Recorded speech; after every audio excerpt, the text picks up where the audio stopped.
Today I'm discussing Rinoa, the female lead and tempestuous love interest of Final Fantasy VIII. Now, like all party members in Final Fantasy VIII, Rinoa divides opinion with the fanbase, with some finding her a fun-loving, lively individual, perfect for prizing Squall out of his introverted emotional state, and others finding her a somewhat contrived and improbable personality that exists only to perform this function, for developing Squall. Additionally, fan theory has persisted around Rinoa's relationship to the main antagonist, Ultimecia, for a number of years, and this has maintained an interest and controversy around the central game events, because, depending on what you believe, this game is either an optimistic love story or a complete tragedy, which I'll touch on shortly. But, beginning at the beginning, and looking at Rinoa now, she is the only member of the main party not to originate at Adir's orphanage, and as such she lacks the deep-seated insecurities as orphans that the others have to reconcile with, and also the subsequent bond through shared history that these orphans later develop. As such, Rinoa faces her own obstacles of isolation and inexperience early on, having not been raised in the combat-centric academies of Garden, and learns the hard way when trying to implement her political idealism into the complexities and the dangers of the real world. As I've stated in previous episodes, Rinoa is well established to this end, seeming to have a somewhat pampered existence aboard the timber train with her flamboyantly decorated bedroom, her nickname being the Princess, and a seemingly spontaneous means of planning missions by plonking down on the floor with Zone and Watts and conjuring ideas out of thin air, which immediately frustrates Squall. Her inexperience is further conveyed shortly afterwards, when we witness the petulant rift with her father, General Caraway, and she seems to be in the throes of both teenage rebellion and a revolutionary fight against the system streak, which is ironic and complicated, considering her father's stature within the Galbadian military. But to this end, much like how Squall isn't meant to be objectively likeable at the beginning of the game, owing to his blunt introversion, Rinoa is equally intended to be frustrating in the opening events of the game, owing to her extreme naivety, which is eroded once she's finally confronted with the ruthlessness of sorceress Adir, or Ultimecia, and later having to come to terms with the trauma of being ostracised from the world when she actually, becomes a sorceress herself. So, looking at the assassination mission at Delling City, this is a significant example of Rinoa's early impulsiveness, as her idealistic half-cocked plan to subdue the sorceress with an Odin bangle compromises the meticulous planning of Caraway and Seed, and very nearly ruins the entire thing for both the Gateway team and the Sniper team. Events leading up to this sees Quistis give Rinoa a blunt dressing down over her improbable plan, which I discussed in my Quistis episode, and we also have General Caraway attempting to confine her to the house while the mission takes place. Quistis's guilt and attempt to apologise, about her bluntness, prompts the whole sewer scenario after the Gateway team get locked in the house, and Zell appropriately states at this point that we're smack dab in the middle of a family quarrel. The Sniper team, or Squall and Irvine, are also forced to act when Rinoa's plan to subdue the sorceress quickly goes to shit, and the sorceress's decision to incapacitate and feed Rinoa to some sentient lizard statues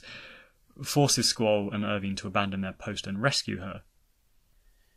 Indeed, it's interesting to note how Rinoa, in her youthful idealism and naivety, doesn't spare a thought for her actions while we're controlling her on the way to Adir, and how compromising the Seed mission would see everyone, including probably her father, almost certainly being executed. And instead, we see her monologuing to herself about how she's strong and she's going to prove herself, which we very quickly discover is not the case. So, I may seem like I'm being hypercritical of Rinoa here, and I'd like to stress that I do really enjoy her as a character, in what I've stated numerous times I consider to be one of the most beautiful game narratives I've played through. But again, it's important to establish, much like Squall, how flawed she is at the beginning of the game, to really appreciate how she is gradually forced to endure and adapt to later events that come her way,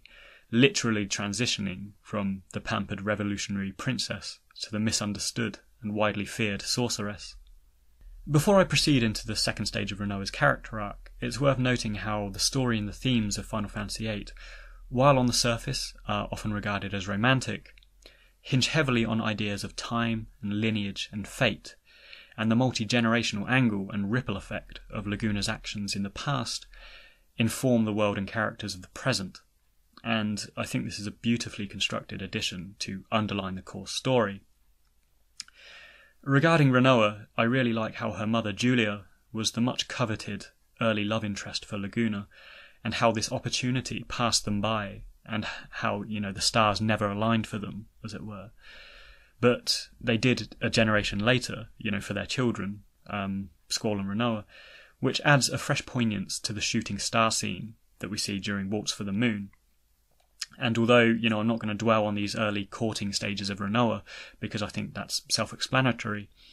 it's very interesting that Rinoa is an outlier to the central party, but is still inadvertently drawn into these events and this fated circle of characters owing to Laguna's actions in the past, or in this case, his inaction in the past, that led up to the events of her meeting Squall. On this note, it's interesting to consider the Rinoa-Squall date at Fisherman's Horizon, because it brilliantly exemplifies the idea of time and the virtuous aspects of Rinoa's character, which, as she explains to Squall, is to value each moment as it comes, because the future is never guaranteed, which is both a wake-up call for Squall, but also strangely foreshadowing, as following this scenic, enjoyable lull in the action at Fisherman's Horizon, everything takes a turn for the worst, shortly afterwards. So, I'm going to edge shortly into the Ultimecia discussion, but it's worth noting here that one of the core consistencies between Rinoa and Ultimecia is the deep-seated fear that they both share at mankind's reaction to them as sorceresses. Indeed, looking at Ultimecia's speech to the crowd at Delling City, she states something along the lines of, I'm the sorceress you've condemned for generations, for example. And there's a few other snippets in her fleetingly explored character that incline towards this sort of thing, being feared, being hated, and reacting to that.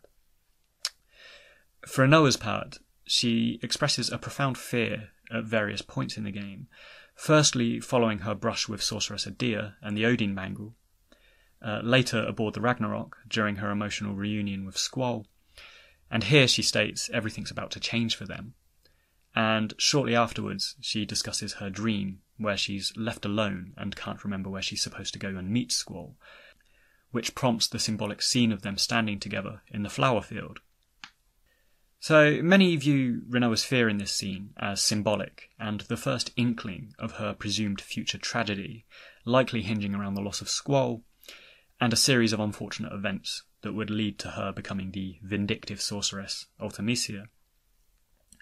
For my part, I agree that this scene in the flower field is symbolic, but I personally always felt it's because it foreshadows her loss of Squall during time compression in the ending of the game, and her efforts to find him again, which are witnessed, in the ending FMV. If we turn to the Japanese translation of the game, which really helps in contextualizing Ultimecia and events in the ending, the reason Rinoa can't remember where to meet Squall, and vice versa, is the effects of time compression, which is, of course, being lost in time, but also a sort of amnesia. And to loosely quote Ultimecia in the Japanese, "Your very existence shall be absorbed by time compression. You will feel agony as your thoughts are ripped apart and all your memories fade away to nothing. There won't be a thing you can do, think, or even feel. That's the world I'm going to send you to." So, reading this and looking at the bleak nothingness that Squall winds up in, the confusion on his face, and the flashing montage of abstract memories he witnesses, it makes a lot more sense that this is an effect of time compression and the event earlier foreshadowed by Rinoa and her conversation in the flower field. And this is, of course, the place that she eventually helps him back to. So, again, this kind of symbolic loop occurs there. And on the note of language, it's interesting to consider just how much this impacts the mood and the coherence of the game. And a recent comment on my Zell episode once again notes how the German version of Final Fantasy VIII gives yet another slightly different context for events and characters in certain situations. And this is important regarding Ultimecia and the theories pertaining towards her and her origins and her intentions.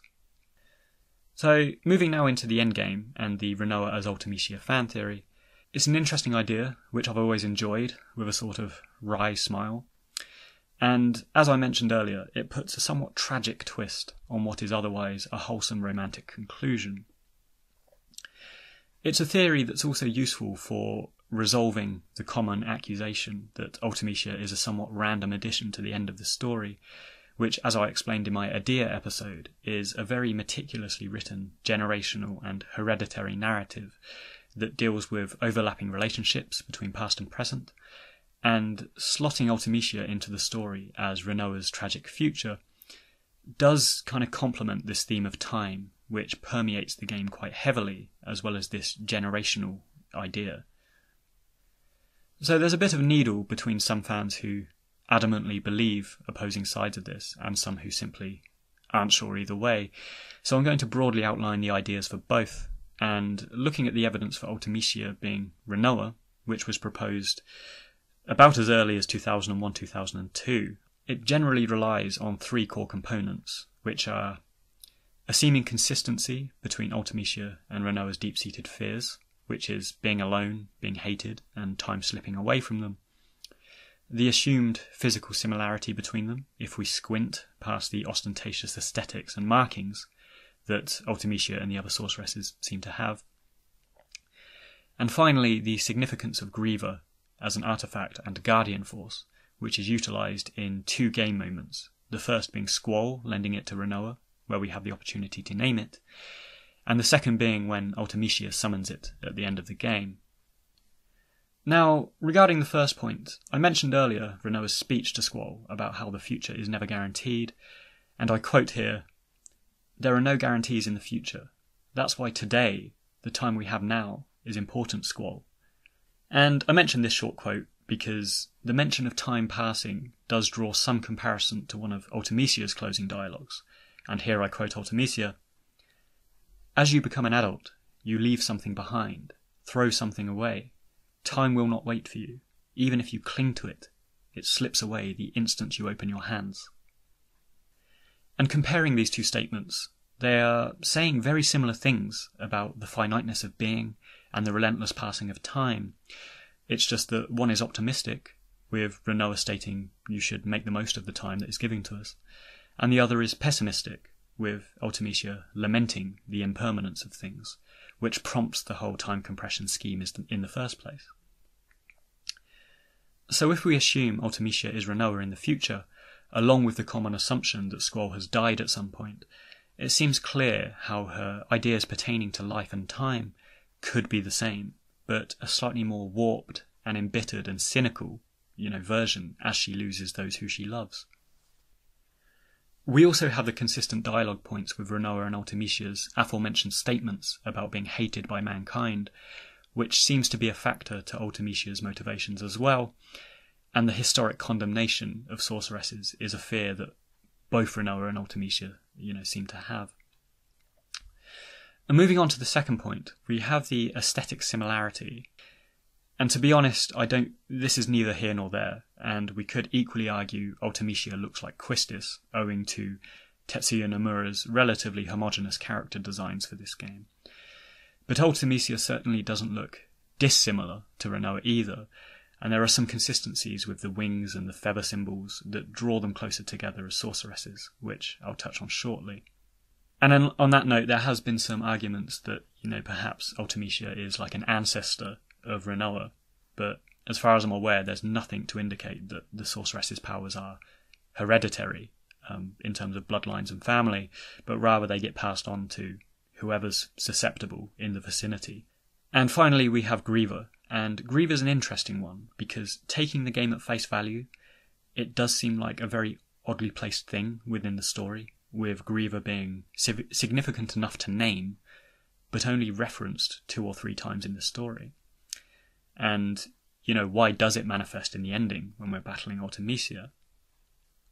Well, theories here propose that Griever is a GF associated with Squall's ring, and Rinoa's inheritance of this ring allows her to junction and utilise it in the future, when we come to fight her. It's the one remnant of Squall that she has left, and this lends significance to the fact we are allowed to name it, because it's associated with our hero Squall and something he passes on to Rinoa, but we also name it because it's a GF, and of course we name all of the GFs that we acquire in this game. So there may be a couple of points that I've missed out here, but generally these are the core elements of the Rinoa Ultimecia theory that people gravitate towards in their reading of the game, with another more moderate idea being Ultimecia is some distant relative of Rinoa, which again could be possible, but as I've said, there's nothing to suggest in the game that sorceress's powers are hereditary either. So the more conventional reading of the story and these aforementioned elements hinges less on speculation about how Rinoa could have become evil, and accepts that Ultimecia is a tortured, separate entity and a sorceress from the future, driven to evil because of mankind's hatred of her, and a seemingly profound fear of death, which I've categorised in my Final Fantasy VIII retrospective as an existential death anxiety. Time compression solves numerous problems for Ultimecia because it creates a void wherein only she can exist, removing the obstacle of mankind hating her, and it also removes time as a dimension, meaning there's no past, present and future, which means it's no longer possible to die.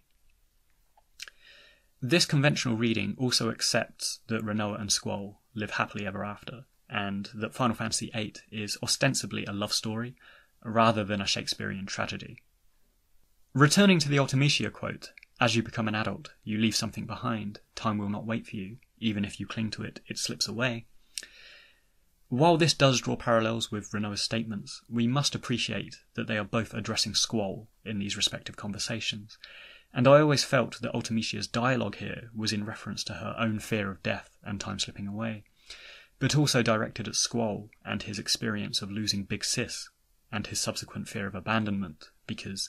time and impermanence, as we've discussed, are key themes of Final Fantasy VIII. And why would Ultimecia know about Squall's past and Big Sis? Well, there's evidence for this when turning to my next point about Griever. Now, regarding Griever, the Japanese version once again offers a little more context to this, and, this slightly misjudged English translation doesn't really help flesh Ultimecia out at all. And what we learn from the Japanese is that Griever isn't some existent being, or GF, that Squall's always sought out or carried around in his ring all this time, but rather it's a fictional personal symbol that he's created for himself as something to live up to and admire. A Squall-specific brand, or logo, if you like. During our battle with Ultimecia, she states that she will conjure this thing that he's always admired in his mind and bring it into existence to use against him. And the more he believes in its power, the stronger it will become.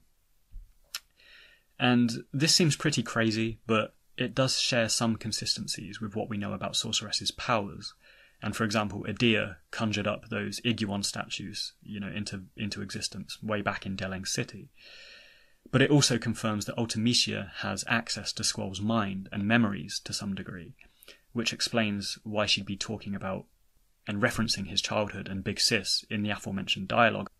So those are the loose arguments for Rinoa being Ultimecia or not, and I think they both have strengths and weaknesses to them.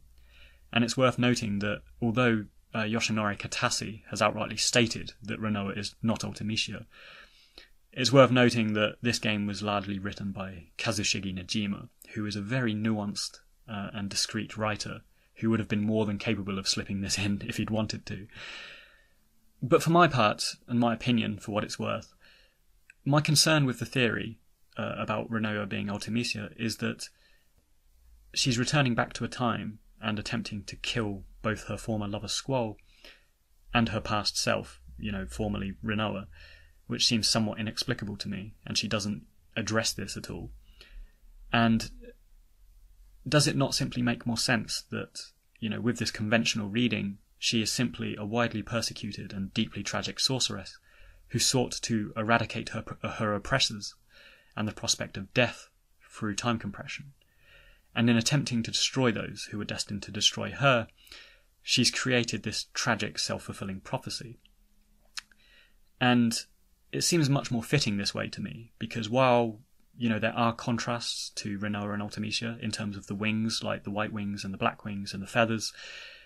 it seems much more fitting that, much like Squall and Cypher being mirror images to one another and embodying these polarised personality types, so too are Rinoa and Ultimecia mirror images of one another, with one embracing life, you know, because of its impermanence and time's relentless passing, and the other lamenting this and trying to prevent it. Most importantly for me, to believe that Rinoa is Ultimecia is to undermine the themes and the message and the story of this game, and the growth our characters have undergone from insecure, lonely orphans to self-sufficient individuals who are no longer alone, you know, celebrating love, togetherness, and enjoying their time together while it lasts. And this is the entire purpose of that joyful home movie footage that we see during the credit roll of the game, and Rinoa being together with Squall on the balcony. During the game, we saw Elone try and change the past, and she failed, and we saw Ultimecia try and change the past, and she failed. And where they failed, Squall and Rinoa and our party succeeded, because they accepted the past and moved on together instead of trying to change it. And that for me is the overwhelmingly optimistic, life-affirming message and conclusion of Final Fantasy VIII. So that about wraps up my thoughts on Rinoa. I'm conscious that I kind of segued off and started talking about, you know, Ultimecia in this theory, but I think it's important to address that because it is so prevalent, and I think, you know, if we look at it in light of, you know, the themes and the story and what this game has sort of built towards and what these characters have built towards, it actually does, you know, a slight disservice to the game if we entertain this idea. And I think looking at it in light of the story conclusion with this conventional reading, we can actually see that the Ultimecia Rinoa angle is kind of nonsensical, really. I also think it's important that in light of this and kind of in portraying, you know, the positive ending and the optimistic side of this game and the conventional reading of the game, we can actually see how important Rinoa is to the game, because she does imbue this sort of seize the moment, enjoy your life, you know, seize the day sort of mentality in Squall. And it's this sort of enjoy the time we have, you know, while we have it, is very much, you know, the conclusion that Squall reaches and the characters in this game reach. Again, you know, going back to the home movie footage, I think really embodies that quite well as a conclusion. So there we have it. If you enjoyed this episode, you might also enjoy my long-form Final Fantasy VIII analysis, which is available on the channel, along with some of my other character episodes. And if you like what I'm doing, please like and subscribe to keep updated with my latest posts.